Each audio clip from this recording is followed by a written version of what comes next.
तीसरा एंगल ये बताता है कि कोई टेप्स हैं, उन टेप्स के बारे में ढूंढना, टाइप करना P tapes of Donald Trump. ये तब की बात है जब डोनाल्ड ट्रंप प्रेसिडेंट नहीं बने थे। रशिया के मिस्टर पुतिन का प्रवक्ता बन गया है, उनका प्रेस सेक्रेटरी बन गया है, यही कहा जाएगा। और ब्रिटिश इंटेलिजेंस सर्विसेज के भी बयान है कि Donald Trump was being prepared by Russia.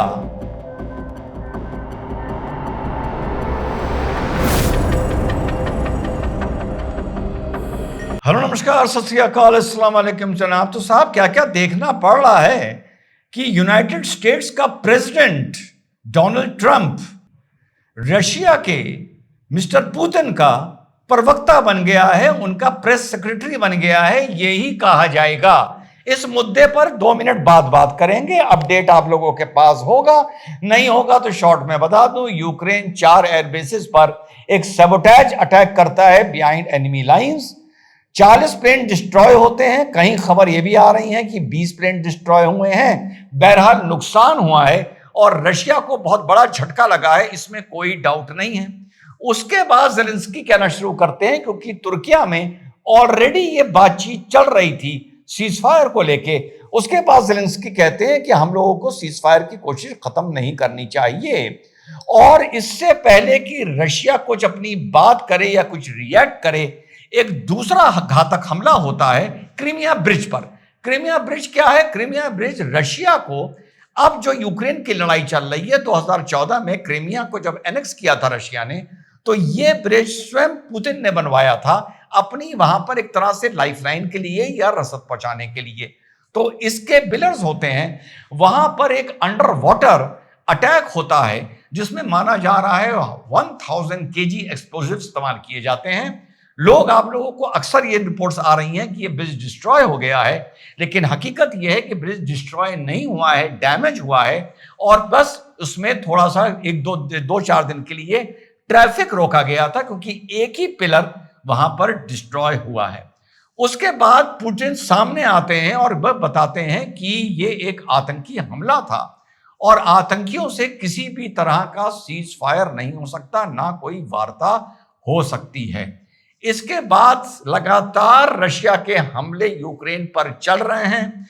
जो इस मैप पे आप ऑलरेडी ये डार्क ऑरेंज, डार्क कलर का आप ये पोर्शन देख रहे हैं, जो प्रोविंस हैं, ऑलरेडी रशिया इनको यूक्रेन से छीन चुका है, अनेक्स कर चुका है। क्रीमिया 2014 में किया था, ये बाद में किया है। ये मैप सिर्फ उन लोगों के लिए है जो कहते हैं कि अब सिर्फ मॉडर्न वॉरफेयर होगा। मॉडर्न वॉरफेयर अपनी जगह है, चाहे रशिया को यूक्रेन की जगह छीननी हो, चाहे इजराइल को, हमास को निस्तेनाबूद करना हो, फुट सोल्जर्स की आपकी जरूरत पड़ती है, तो आप फुट सोल्जर्स को नजरअंदाज जंग जीतने के लिए नहीं कर सकते।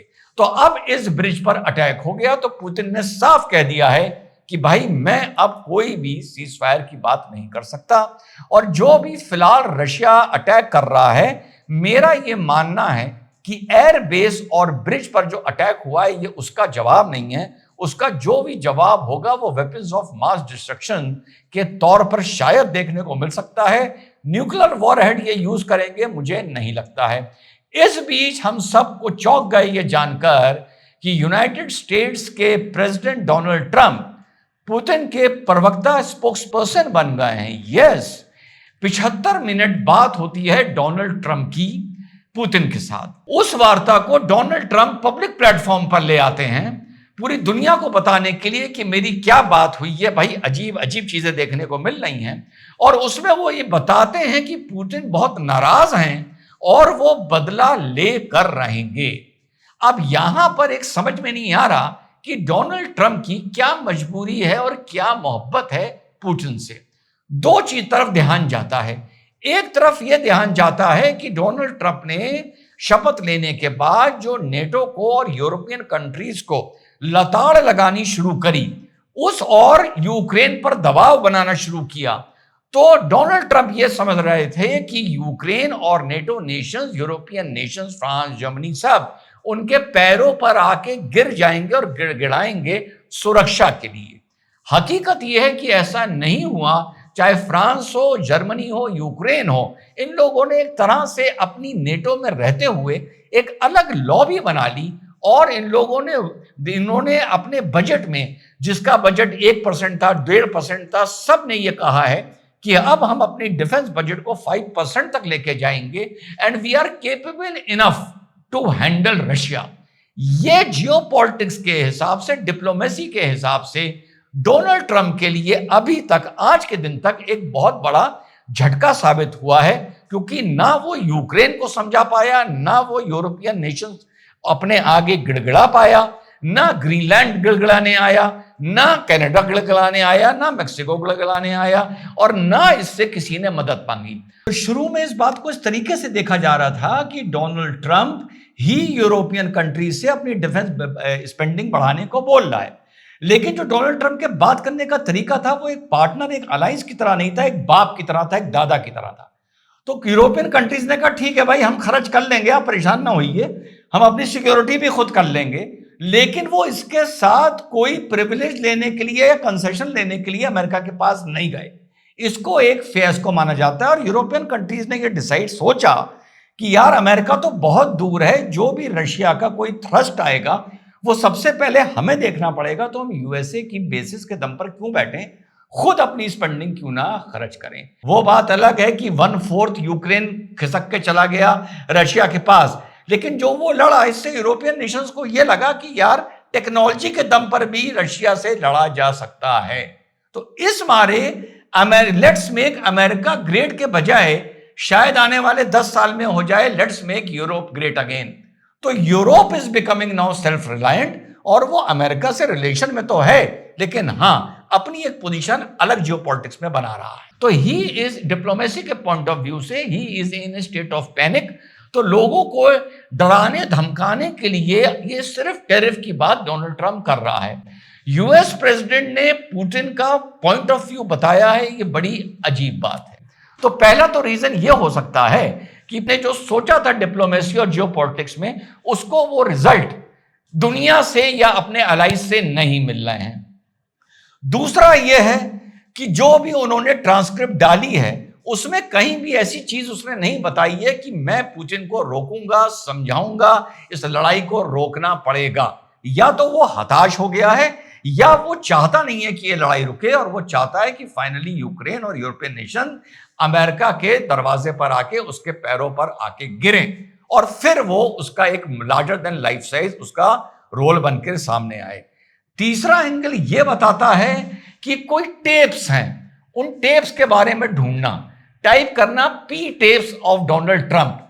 ये तब की बात है जब डोनाल्ड ट्रंप प्रेसिडेंट नहीं बने थे, प्रेसिडेंट बने थे शायद ये 2016 में, और ये बात है 2011 और 12 की।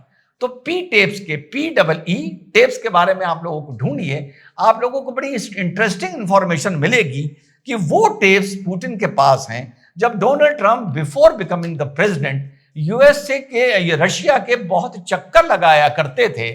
तो पलंग पर क्या क्या हुआ था, कौन सा होटल था, मैं उसका मैं नाम भूल रहा हूं, शायद कार्टन होटल था मॉस्को का। और तीसरी बात यह है कि ये तक रिपोर्ट्स बताती हैं, बहुत पुरानी रिपोर्ट्स, और ये उस टाइम केजीबी के एजेंट्स की भी ये रिपोर्ट्स हैं, उनके बयान हैं, और ब्रिटिश इंटेलिजेंस सर्विसेज के भी बयान हैं कि Donald Trump was being prepared by Russia, and when Donald Trump became the president, उसके पीछे रशिया का, इसके प्रेसिडेंट बनने, तो उसके पीछे पूरी रशिया की सीक्रेट सर्विस लगी हुई थी कि किसी तरह डोनाल्ड ट्रंप को यूएसए का प्रेसिडेंट बनाना है। तो तीन चीजें इस पूरी चीज के सामने निकल के आती हैं, क्योंकि जिस स्टेज पर बिल्कुल सीज फायर तक बात पहुंच रही हो, उस टाइम ऐसे अटैक होना, तो नंबर 1 कोई नहीं चाहता कि ये सीज फायर हो और ये लड़ाई चलती रहे, या कोई ये चाहता है ये लड़ाई चलती रहे और एंड में यूरोप और यूक्रेन वापस मेरे पास आए, या ये वो थ्योरी चल रही है, इसको आप कॉन्स्पिरेसी थ्योरी भी मान सकते हैं कि Donald Trump has been prepared by Russian, politically prepared by Russian agencies. और चौथा द पी टेप्स टाइप करके जरूर ढूंढिएगा। जय हिंद, वंदे मातरम, खुदा हाफिज। आप लोगों को अपडेटेड रखूंगा किसी नई चीज के साथ।